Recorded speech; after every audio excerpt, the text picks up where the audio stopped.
Assalamualaikum warahmatullahi wabarakatuh. Di Indonesia sekarang sedang berlangsung yang namanya PPKM. PPKM dari sudut pandang pemerintah adalah pemberlakuan pembatasan kegiatan masyarakat. Tapi dari sudut pandang rakyat kecil atau rakyat jelata, PPKM adalah pelan-pelan kita mati.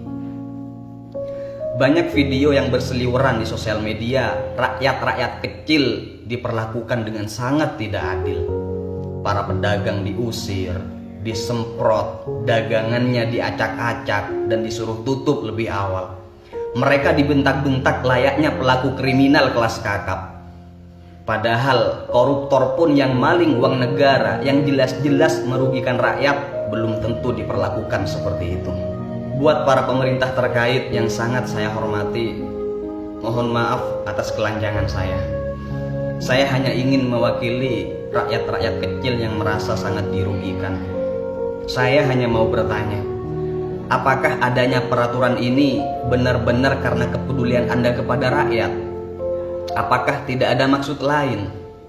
Kalau memang adanya peraturan ini atas dasar kepedulian Anda kepada rakyat, tapi kenapa seolah malah semakin menyengsarakan rakyat?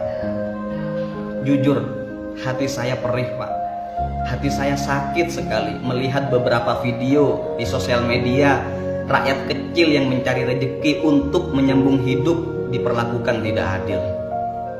Saya yakin seyakin-yakinnya mereka bukannya tidak mau mengikuti peraturan yang Bapak buat. Mereka bukannya ngeyel, Pak, tapi karena mungkin mereka berada dalam keadaan yang dilematis. Jika mereka tidak jualan, dari mana mereka akan dapat uang untuk makan dan untuk menafkahi keluarganya? Dan mereka berdagang mungkin itu satu-satunya mata pencaharian mereka. Mereka berdagang bukan tidak takut corona, Pak, tapi mereka lawan rasa takut itu demi sesuap nasi. Bagi mereka berdagang keluar rumah belum tentu mati karena corona, tapi kalau mereka berhenti berdagang dan berdiam diri di rumah, maka sudah pasti mereka akan mati kelaparan. Di antara mereka beraneka ragam, Pak. Ada yang harus bayar kontrakan, ada yang harus membiayai orang tuanya yang sedang sakit, ada yang harus menafkahi istri dan membiayai anaknya sekolah, dan yang paling inti ada dapur yang harus selalu mengepul.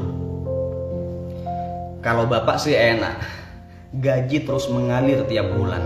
Coba bandingkan dengan mereka. Dari mana mereka akan dapat uang untuk menyambung hidup, sementara satu-satunya mata pencaharian mereka adalah berdagang? Cobalah ajak mereka bicara baik-baik, Pak. Ajak mereka diskusi, lalu tanyakan kenapa mereka masih buka dagangannya walaupun sudah dilarang dan dibatasi. Saya yakin seyakin-yakinnya bukannya mereka tidak mau mentaati peraturan yang Anda buat, bukannya mereka mau ngeyel, tapi mereka didesak dengan keadaan ekonomi yang terkatung-katung. Berilah mereka solusi.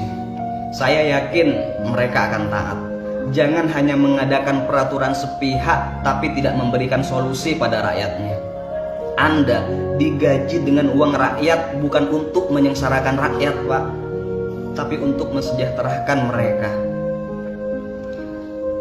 Sekali-kali jangan hanya razia masker, Pak.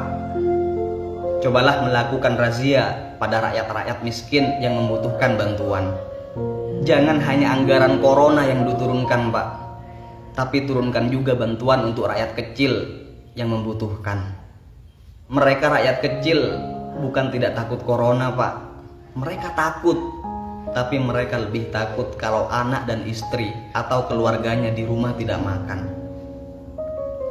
Saya percaya corona itu ada, tapi saya yakin wabah ini pasti akan cepat berlalu jika diatasi dengan sejujur-jujurnya dan memakai hati nurani, bukan untuk kepentingan pribadi.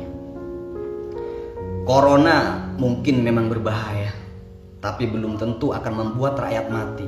Tapi kebijakan Anda yang tidak adil dan menyengsarakan sudah pasti akan membuat rakyat Anda mati pelan-pelan.